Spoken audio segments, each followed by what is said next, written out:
عقدة من لساني يفقهوا قولي.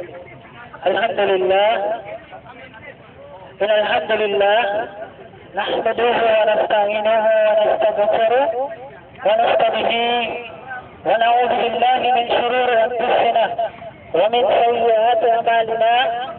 من يهده الله فلا مضل له ومن يضلل فلا هادي له.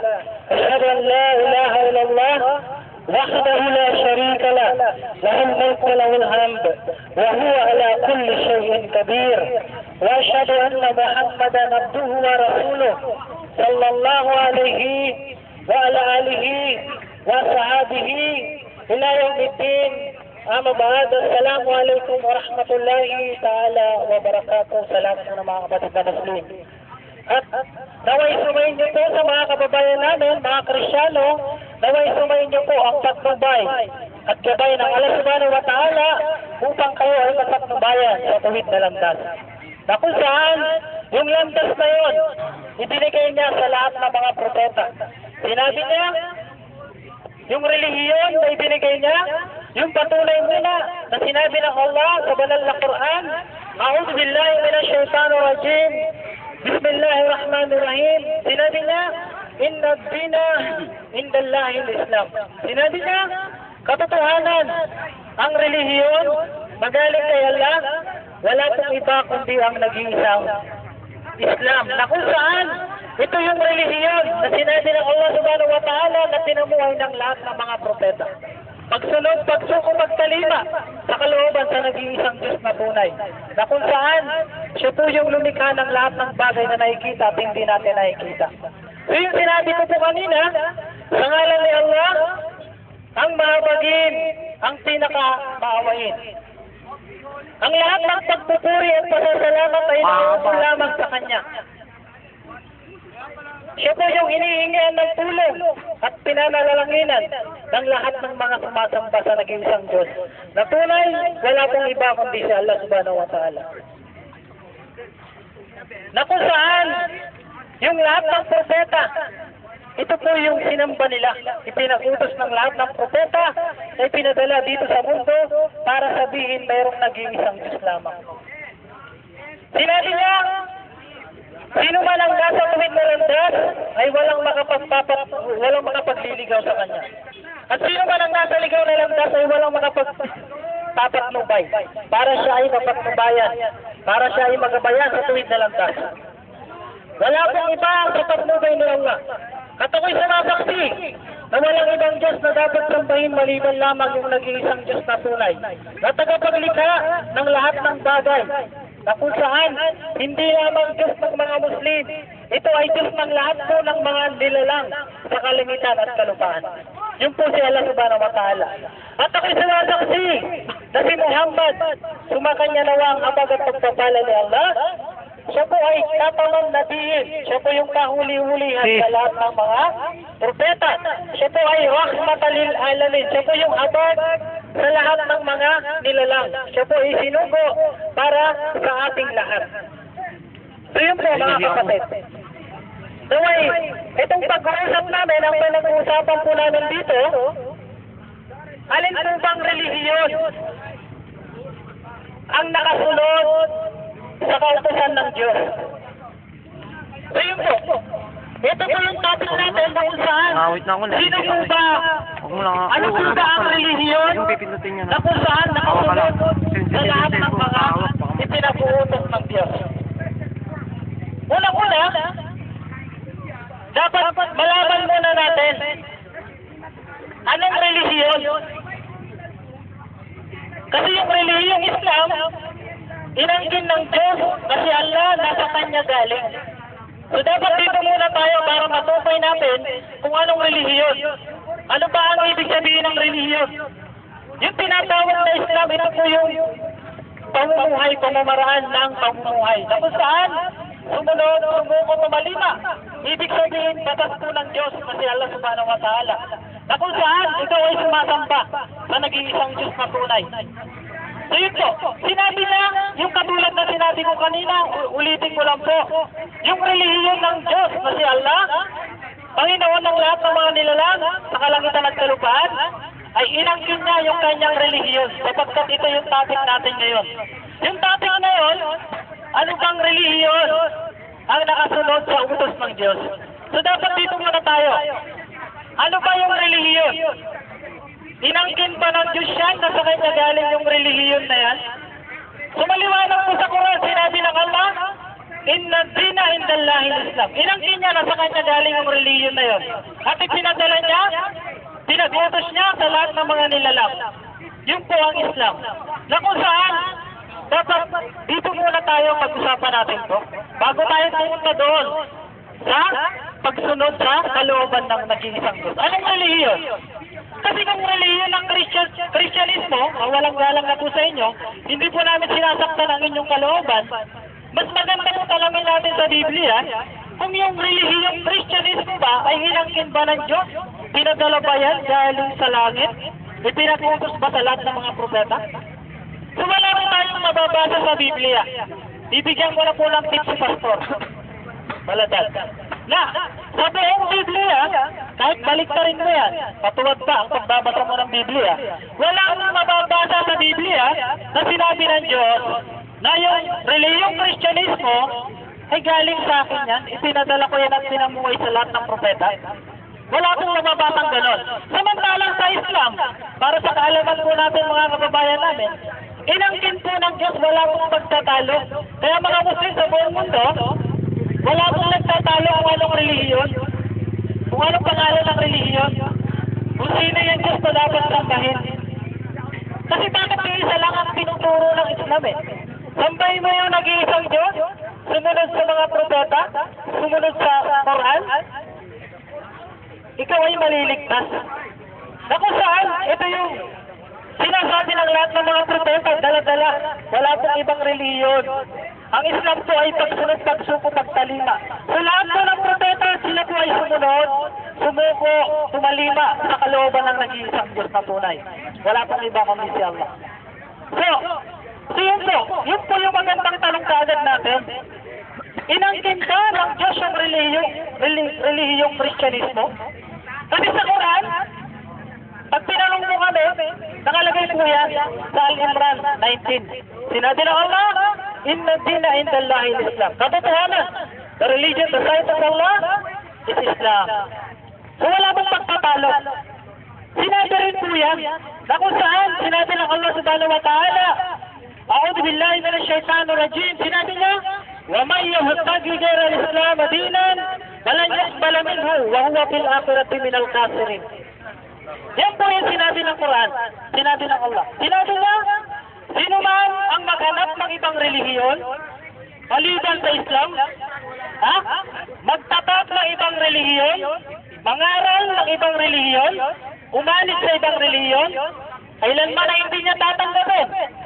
At yung mga nagtatag na yun at umalis sa ibang relihiyon maliban sa Islam, sila ay makakabilang sa mga talunan na kung saan mananahan sa apoy ng impyerno. So yun po yung nakalagay. Allahu Akbar. Kaya sa Islam po, wala pong pagtatalo. Wala pong ibang relihiyon na inangkin ng Diyos na kung saan. Maging kay Abraham, sinabi rin po ng Allah subhanahu wa ta'ala. Siya po yung ama ng mananampalataya. Na kung saan walang ibang relihiyon na tatanggapin. Sinabi niya, Iksalang lahu, Aslam. Sinabi niya, Ibrahim a.s.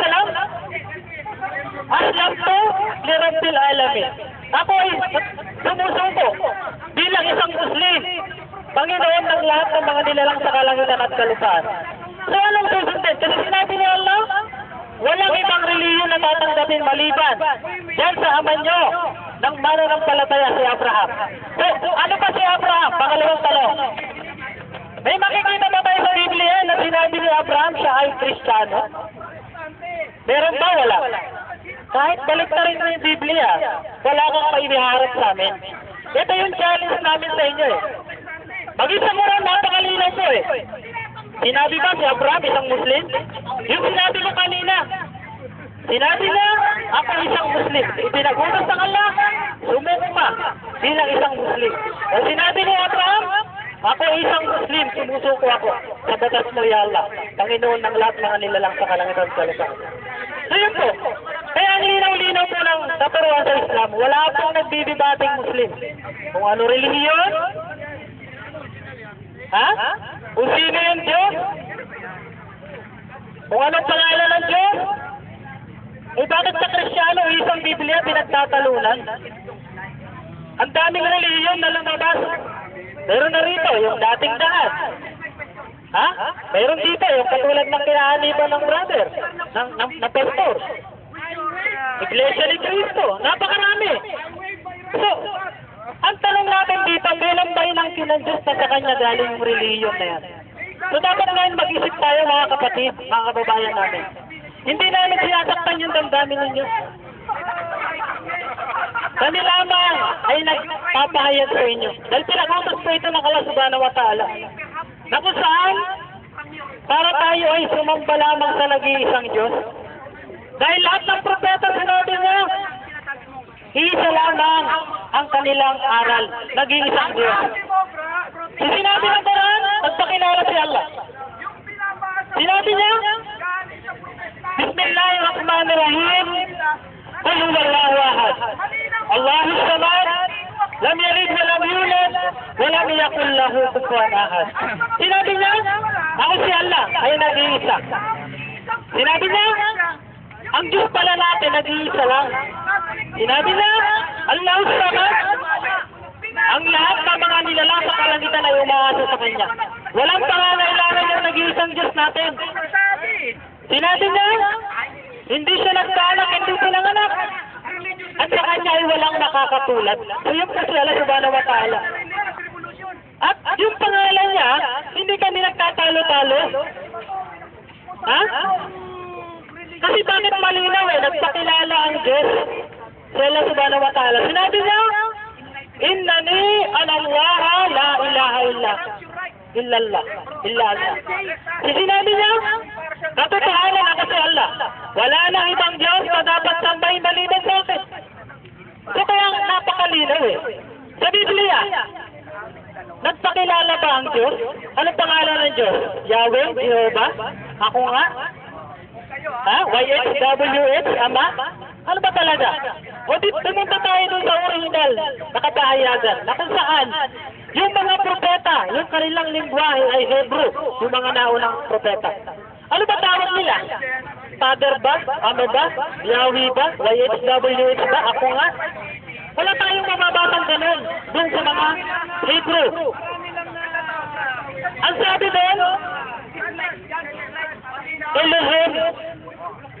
Noong panahon ni Musa, tumatawag siyang, Elohim. Kaya may tinatawag po tayong three Semitic languages po, na kung saan meron pong mga salita na ginamit ng mga propeta. Ito po yung mga magkakapatid na salita. Na kung tawagin, Hebrew, Aramaic, at Arabic. Yun po. Noong panahon ni Musa alayhi salam, yung tawag ng kanyang Panginoon, Elohim, Elo. Na sinabi niya, Shama Israelo. Kung bayan ng Israel, ang Panginoon niya at ang Panginoon ko ay nag-iisang Panginoon. Shama Israelo, Elohad, Adonai Ahad. Nag-iisang Panginoon daw, sabi. Nung, ano? Kala ko 3 minutes ka. Ay na? Nandito lang ako doon. Mamaya balay ko na lang yung 3 minutes lang. So, alhamdulillah, Rabbil Alamin. Nalayo ata ang pinalatag yung sumunod sila. Okay? So, nahihirapan ako pabati sa tanong kasi malilis kami sa basta Hindi po, Pastor. Basta Pastor, tanongin mo siya sa kanyang sinabi. Tanongin mo siya sa kanyang pinagpapasa. So, bali, salamat sa presentation ng ating kapatid Bashir sa panig po ng pananampalatayang Islam. So, bali ngayon, ito na ay cross-examination ng 10 minutes kay Pastor Cesar Baladad ng Church of the First Lord. Pastor, handa ka na bang i-cross-exam siya? Okay. So, handa ka na bang tanongin siya, bro? Pwede ng time? Ha? 10 minutes? 10 minutes? Basta, pag magsasenyas ka na basta magpalapit na matapos yung oras, senyas ka na ng ganyan. Sana, 3 to 1. Pero, alam mo, automatic up na kanya yun. So, bali, naka-ready ka na, bro? Okay na, sige. Okay, start. Okay, time. Go. Start. Tanong. Okay, ganito po ang unang katanungan, Sabi niya kanina, na ang rehelyong Christian o Kristiyano ay walang mababasa sa Biblia. Ay, hindi ko sinabi yun. Hindi, inangkin ng Diyos, yun ang sabi ko. Ay, hindi lang kinang Diyos. O naman. O, sandali lang. naman. Hindi lang kinang Diyos. So ngayon, matanong kita ngayon. Sa Biblia, may nakasulat bang Kristiyano o walang Kristiyano? Okay, may nakasulat po din. Mayroon. Gusto mo ilan? Detalyado pa, gusto mo eh. Tatlo ang nabanggit sa Biblia. Mayroon. Pag nakasulat sa Biblia, ito ba ay hindi ba ito in-recognize ng Diyos? Pag nakasulat? Oo. Okay. Ayon sa Biblia, kung Biblia pag-usapan ha, isinulat yan noong panahon ni Pablo, na kung saan ito ay galing sa mga kaaway. Tinawag silang Kristiyano. Ang masama pa nito, mga kaaway pa ang nagsabi na kayo ay mga Kristiyano. Hindi ang Diyos. Isamantalang sa Quran, Muslim, kaya alam mo nagsabi. Doon pa Muslim. Hindi ko naman tinatanong kung kalaban. Ang tanong ko ay ganito. Kung nakasulat ba sa Biblia, ito ba ni-recognize ng Diyos? Yan lang naman eh. Hindi nga, kasi ang nagsalita, ang nagsabi dyan, hindi ang Diyos, kundi yung mga tao lamang. Kaya ngayon ang hinahanap natin eh. Yun ang tinta ng Diyos, mamaya tatanungin kita isa. Hindi naman yan ang tanong ko. Ang tanong ko, simple lang naman eh. Categorical question eh. Pag nakasulat pa sa Biblia, ito ba ni-recognize ng Diyos o hindi ni-recognize? Hindi nga. Hindi ni-recognize. O hindi ni-recognize. Mga intindi nito. Oh, yung bang sinulat ni Pablo, saan ito nang galing? Galing sa kanya o galing sa Diyos? Okay. Off the time, sandali. Hindi po maaaring makialam ang audience. Hayaan lang po natin yung dalawang nag-uusap. Isa lang. Okay, hayaan lang po yung dalawa nag-uusap. Okay po, sige, time po. Okay. Yung tanong niya, kung yung sinabi ba ni Pablo ay galing sa Diyos at galing sa kanya. Yung sagot ko dyan, sinabi mismo ni Pablo eh. Kung sa aking kasinungalingan, nakalagay sa Roma 3:7. Kung sa aking pagiging sinungaling, ay lalong dumadakila ang Diyos. Ano yun? Yung mga nakasulat sa Biblia. So, ibig sabihin pala, puro kasinungalingan lang pala yung nakalagay doon. Uulitin ko Ha? tanong. Uulitin ko tanong. Itong tanong ko simple lang eh. Yun bang isinulat ni Pablo? Saan ito nang gagaling? Galing sa kanyang sarili? o Galing sa kanya. Eh kung mabasa ko sa'yo galing sa Diyos. Eh kung mabasa ko rin, galing din sa kanya. Ang salita, sinulat niya sa sarili niyang kamay. Paano kung mabasa ko? Pwede na natin yung debate ngayon. Sandali. Pastor, papayag. Hindi, ganito. Kasi nag-showdown siya. Babasahin ko mismo niya sa Biblia niya. May sinabi ko si Pablo, hindi ito pinagutos ng Diyos. Bagkas sinulat to ng sarili ng kamay. Okay. Pastor, paano kung mabasa ko? Papayag ba kayo ng showdown? O sige. O, papayag ba Patuloy kayo ng na natin showdown? ngayon. O sige, basahin mo. Walang ganun eh. Sige. Ha? Walang ganun. Basahin mo. O sige, kaliwanag muna natin. Tiyakin mo ha, nakarecord na. Okay, ganito. Sabi mo ha, babasahin mo ha. Sige. Okay, ganito. Oh, sige. Kaliwanag muna natin. Kasi sinabi niya, Kung walang pabaliwanag. dali mo na para maliwanag sa tao. Oh. Bago ko basahin. Sinabi mo,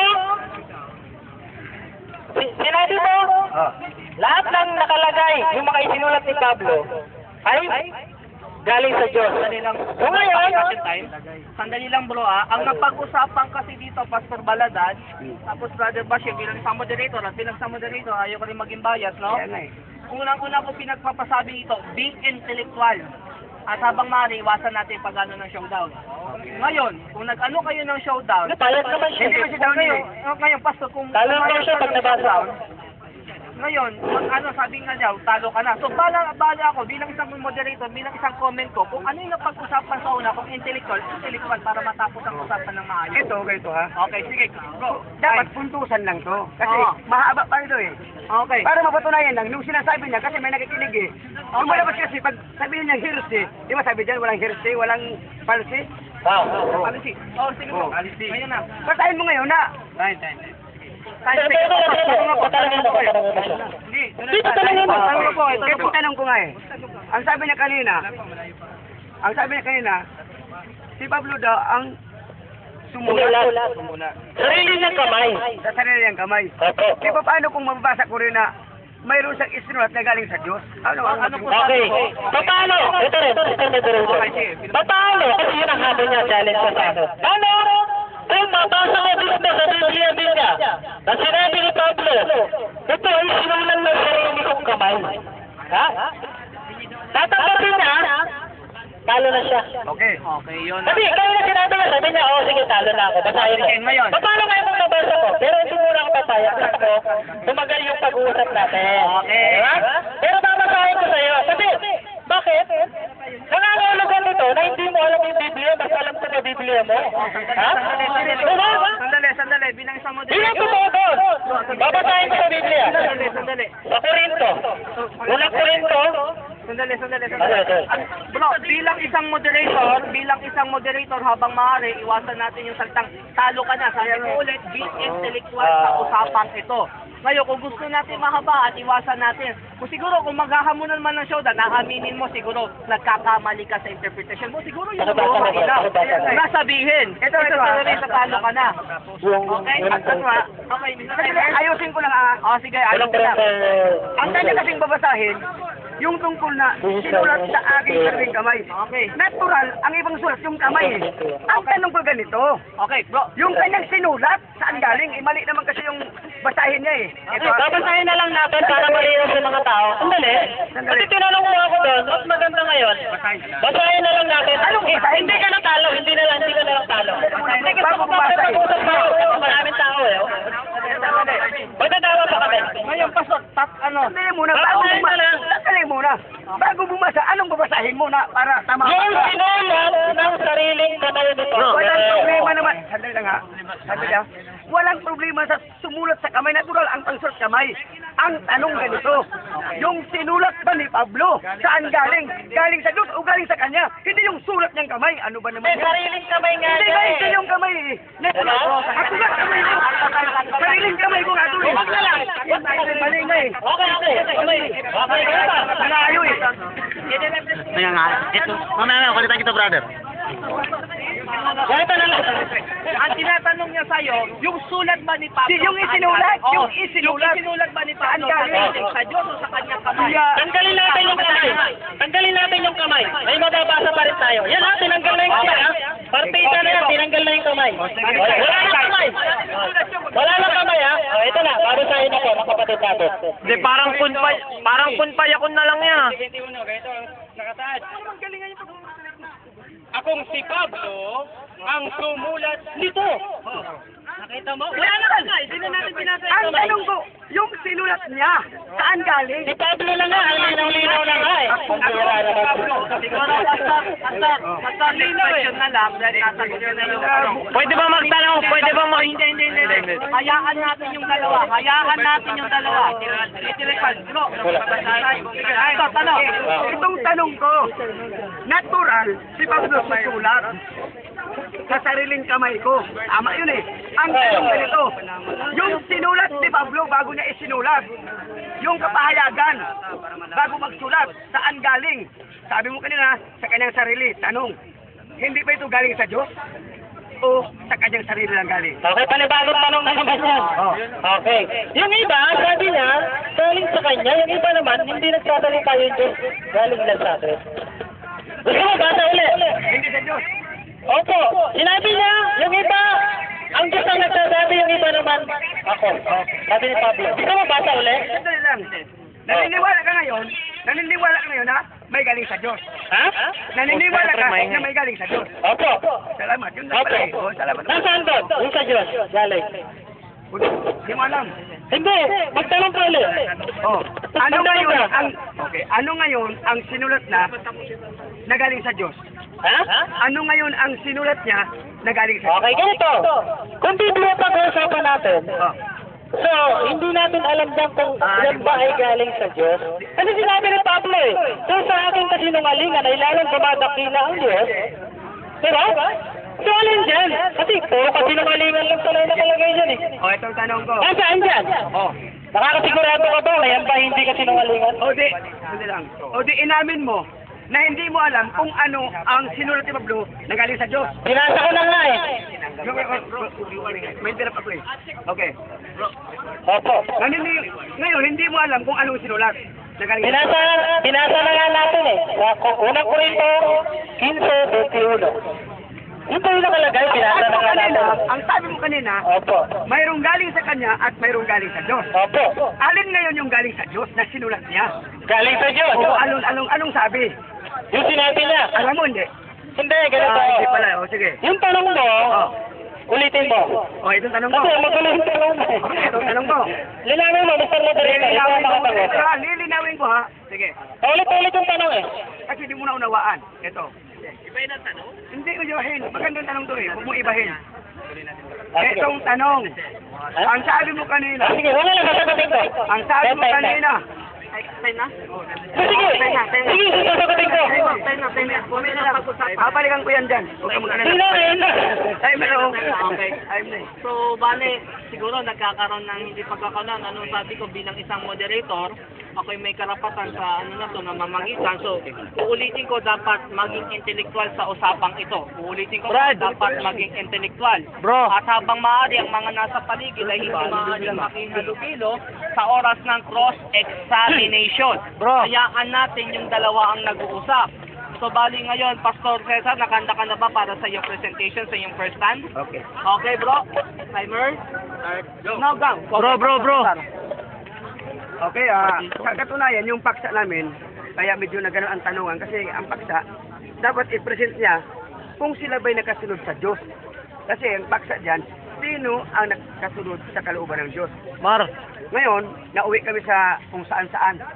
Kasi nga siya walang inilatag na sila nga ay sumusunod. Ako ilalatag ko yung susunod kami. Ganito po yun. Anong relihiyon ba ang sumusunod sa kalooban ng Diyos? Unang-una, mayroon tayong pamantayan, si Jesus. Sinabi niya, sa Juan 14:6, ako ang daan, katotohanan at ang buhay, walang makapunta sa Ama kundi sa pamagitan ko. Dapat mayroon tayong sinusunod. Paano si Kristo sumunod? Yan doon muna tayo. Kung tungkol naman sa Diyos, si Kristo sumunod. At Diyos tayo. Nilatag niya kanina yung alay niya, na yun daw ang Diyos. Ako bilang si Kristo ang aking sinusunod na Panginoon, ito ang sabi ni Jesus. 1:17-3. Ito ang buhay na walang hanggan, na ikaw ay makilala nila na iisang Diyos na tunay. Sino daw yun? Yung Ama. Kaya kung sa Diyos lang ang pag-uusapan, kami nakasunod. Bakit? Anong sabi ni Kristo? Ama, hindi man alay. Kaya kung pagsunod lang kami na, kasi biblical, basahin natin. 1:17-3. At ito ang buhay na walang hanggan, na ito ay makilala nila na isang tunay na Diyos. Oh. Sino daw yun? Ama. Kuya Jamil. Tinuruan din niya ang kanyang mga alagad kung paano manalangin at saan tayo manalangin at sino ang ating dalanginan. Nagturo na naman si Jesus. Mateo 6:9. Basta, ganito kayo manalangin. Ama namin, sumasalangit ka, sambahin nawa ang ngalan mo. Anong pangalan? Ama na naman. Oh. Kaya kung pagsunod lang kami ang nakasunod. Dito. Ngayon, darako tayo sa tinatawag na tunay na pagsamba. Basher. Anong sabi ni Pablo? Ganito naman, Roma 12:1. Ganito, mga minamahal, ako'y namanhik sa inyo. Alang-alang sa masaganang habag ng Diyos, ialay ninyo ang inyong buhay, banal at kalugod-lugod sa Kanya. Magbago na kayo ng pag-iisip upang mabatid ninyo kung ano ang kalooban ng Diyos o ano ang ganap. Ito ang karapat-dapat na pagsamba. Ano daw po ang pagsamba? Ialay ang ating buhay na may kabanalan. Roma 12:1-2. Yan. Pagsunod tayo. Ano bang isang sinusunod ng Kristiyano? Yung bautismo. Itong mga Islam, walang bautismo. Paano kayo nakasunod? Anong sabi ni Jesus sa bautismo? At si Juan Bautista dumating naman sa Ilog Jordan. Mateo 3:16. At si Juan Bautista ay dumating naman sa Ilog Jordan. At sinabi ni Jesus, bautismuhan mo ako. Sumagot si Juan, hindi ata dapat mangyari. Dapat ako bautismuhan mo. Sumagot si Jesus, hayaan mo ito nang mangyari upang masunod natin ang kalooban ng Diyos. Yung walang bautismo, kalooban ng Diyos, bakit niyo sinusunod? Tapos ang lakas ng loob mo kami. Hindi nga kayo sumusunod eh. Oh. Kaya kaming Kristiyano, may bautismo. Bata pa lang, mayroon na kaming bautismo. Mayroon din tinatawag na rebaptize. Ano yung rebaptize? yung nagsisi na numbalik sa Diyos. Halimbawa, sa Apostol Pablo, sa Gawa 19:1, at mayroon din namang mga alagad na natagpuan. At tinanong ni Pablo ang mga alagad, kayo ba natanggap ng Espiritu nung kayo nabautismuhan? Sumagot sila, hindi, di nga namin alam na may Espiritu eh. Sumagot si Pablo, saan ba kayo nabautismuhan? Sa bautismo ni Juan. Sumagot si Pablo, ang bautismo ni Juan, pagsisisi. Dapat mabautismuhan kayo sa pangalan ni Jesus. Kaya ang ginawa nila, nagparibaptize sila. Kaya panahon ni Pedro, Gawa 2:36-38, basta sabi dito, Gawa 2:36-38, baka talastasin nga ng buong angkan ni Israel na itong si Jesus na inyong ipinako sa krus, siya ang ginawa ng Diyos na Panginoon Kristo. Nabagabag ang kanilang kalooban ng marinig ito. Sumagot sila, tinanong ang apostol, anong gawin namin? Sumagot si Pedro, pagsisihan ninyo, talikdan ang inyong kasalanan at magpabautismo kayo sa pangalan ni Jesus upang tanggapin ninyo ang Espiritu Santo at patawarin ang inyong kasalanan.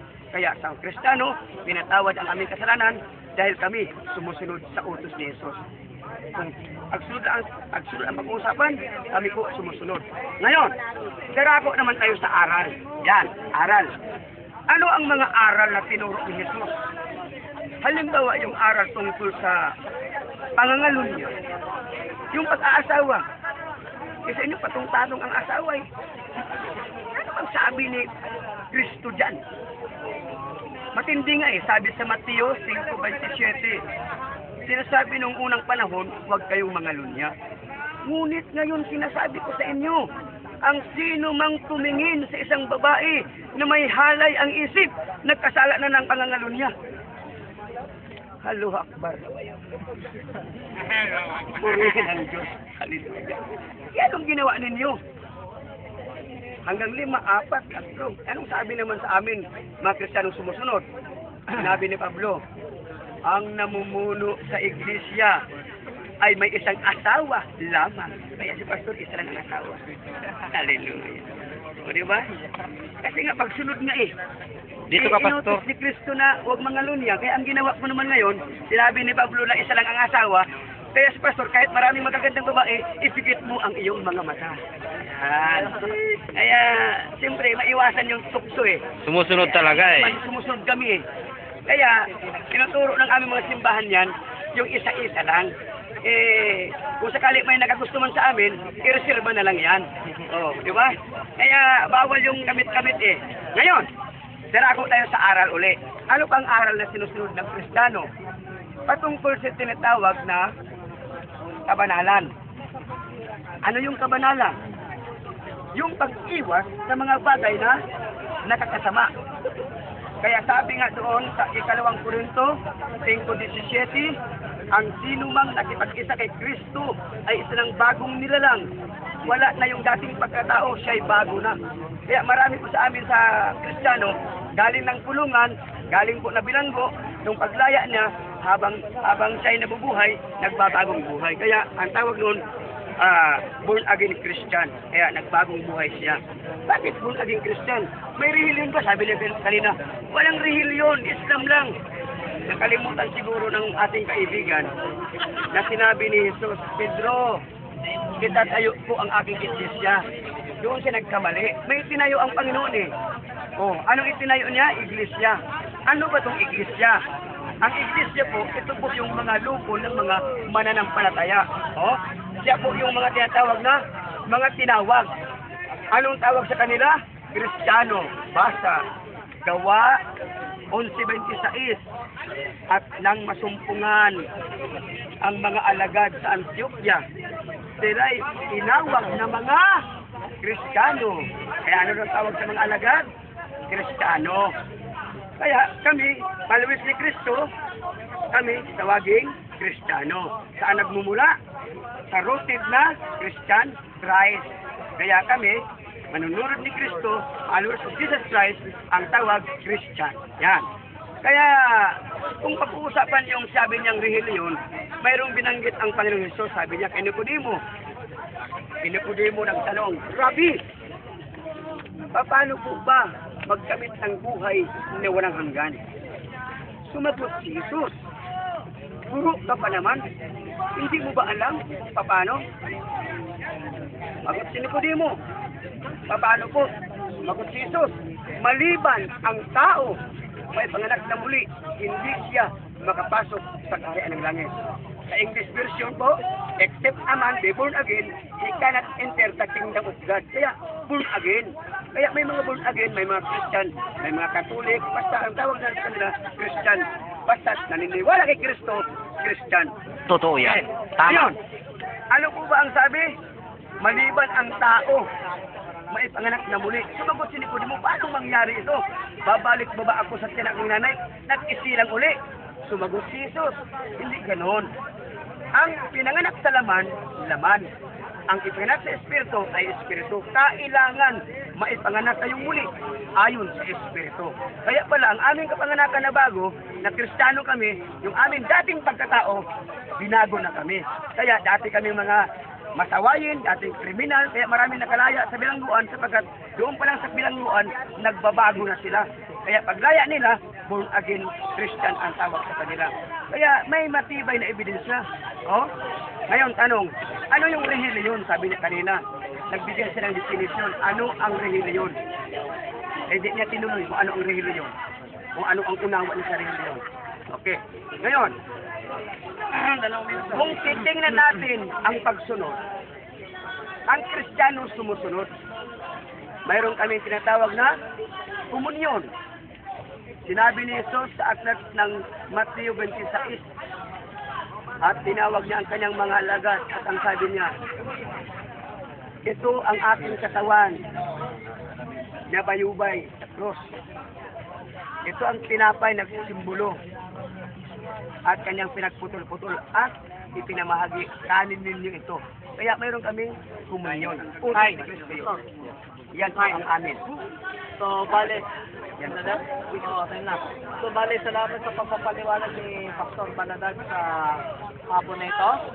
So, bale ngayon na isisimulan natin ang cross-examination ni Bashir.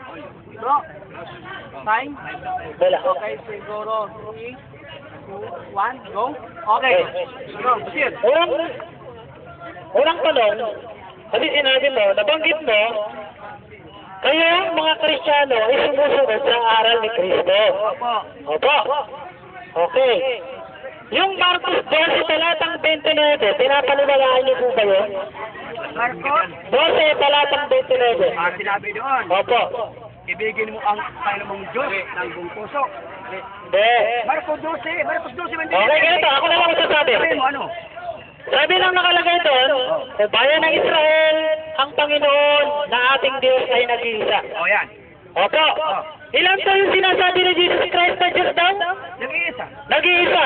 So ngayon, ito tanong ko. Kung pinapaniwalaan mo na si Jesus Christ ay nagsasabi na ang Diyos na ating Panginoon ay nag-iisa, sino ngayon ang sinasamba mo? Ilan ngayon ang sinasamba mo? Kasi alam natin para sa kaalaman po na hindi nakakaalam pa. Si Pastor Baladad, may dalawang Diyos po na sinasamba to. Yung Ama at yung Anak. Kung ngayon yung tanong ko, kung ikaw ay nakakasunod sa aral ni Kristo, sinabi niya may nag-iisang Diyos lang. So ilan ngayon ang sinusunod mo na Diyos na sinasamba? O di, sasagot ako ayon kay Opo. Jesus. Opo, pakinggan mo lang ha. Ito ang sabi ni Jesus tungkol sa pagsamba. 1:4-23-24. Dumating na ang panahon ngayon na nga. Sasambahin ng tunay na mananamba ang Ama. Yun ang utos ni Jesus. Kaya kami sumasamba sa Ama. Pangalawang sagot. Bakit sinasamba naman yung Anak? Sinabi naman yung Ama. Sa Hebreo 1:6. Tungkol sa mga anghel. Hindi. Ito, layo mo eh. Tinatanong lang kita doon, kung ilan yung Diyos na sinasamba mo. Hindi ko sinabing paliwanag mo yung pagsamba ng Ama ni Kristo. Kasi paliwanag yung tanong ko eh. Ilan ba yung Diyos na sinasamba mo? Kasi si Kristo, sinabi niya, o bayan ng Israel ang Panginoon nyo, at ang Panginoon ko ay nag-iisang Panginoon. So nag-iisa lang. So ngayon tanongin kita, ilan ang sinasamba mo? Kasi si Kristo, isa lang ang sinasamba eh. Naiba na ha? Ito ngayon yung tanong ko sa'yo. Tanong. Ilan ngayon ang sinasamba mo? Ito ha? Moderator, nalihis sa tanong eh. Hindi. Sandali na pakinggan mo. Pinapaliwanag ko lang ng maayos sa'yo kasi kanina hindi mo naiintindihan. Ngayon, ito yung tanong ko, pinaliwanag ko ulit. Ayusin mo tanong mo. ilan ba talaga ang sinasamba mo? Sasagot ako, Kasi ilan? sabi mo, sinusunod mo yung turo ni Kristo. Oo. Si Kristo nagtuturo, isa lang ang Diyos. Oh, Ilan ngayon ang sinasamba mong Diyos? Unang tanong. sagutin mo muna ako ha. Huwag ka nang kaila kasi dalawa alam natin. Pero sumagot ka lang. Sagutin mo. Dalawa sinasamba mo. Dalawa. Sagutin mo. O sige, sagot. Okay, ang binasa niya, bilang yung kaisahan ng Diyos. May isang Diyos at Panginoon. Tinanong niya kung ilan ang sinasamba mo. Di, sasagot ako, bakit ganito? Una, inutos ni Kristo na sambahin ang Ama. Saan talata? Juan 4:24. Sambahin ang Diyos sa Espiritu at katotohanan. Yan yun. Kaya sinasamba naman yung Ama ayon sa Espiritu. Pangalawa, bakit sinasamba naman si Jesus? Utos naman ng Ama na sambahin yung anak. Nagturuan sila eh. Tinatanong ko kung ilan lang. Anong interrupt kasi? Ilan lang. Bakit nangyari? Sasabihin mo lang, halimbawa, isa lang ang Diyos na sinasamba ko. Kaya ano kung Ganun lang eh. At the time, sandali, hindi kayo nagkakaunawa ang dalawa. Ako, linaw lang. Basir, ha? Oo. Ulitin mo yung tanong. Tanong, Basir, Pastor. Okay, yung tanong ko malinaw. Si Kristo, nag-utos na isa lamang ang Diyos, nagsabi siya, na isa lang ang Panginoong Diyos. Ito ngayon yung tanong ko. Di ba lahat, tinatanong natin, kung ilan ba talaga yung sinasampay niya? Kasi para mapatunayan natin kung ito ba ay sumusunod sa turo ni Kristo. Kasi si Kristo, isa lang ang sinasamba, yung Ama. Opo. Moderator ha? Sige. Ang paksa namin, sino ang nakasunod sa kalooban ng Diyos? Oo. Yan ha? Sasagot na ako. Bakit namin sinasamba si Kristo? Sapagkat utos ng Diyos. Ilan nga? Yun lang naman tinatanong lang natin kung ilan. Hindi ko tinatanong kung sino kayo sinasamba dapat. Ipinag-utos ba yan o hindi? Ang linaw eh. Anong tanong mo ngayon? Managi mo, ulitin mo yung Anong tanong mo ngayon? Ilan ang sinasamba ng Diyos? Ilan ha? Kaya hintayin mo akong magbilang. Kasi ilan eh. Ilan? O, sige. Kung magbibilang ka, bilisan-bilisan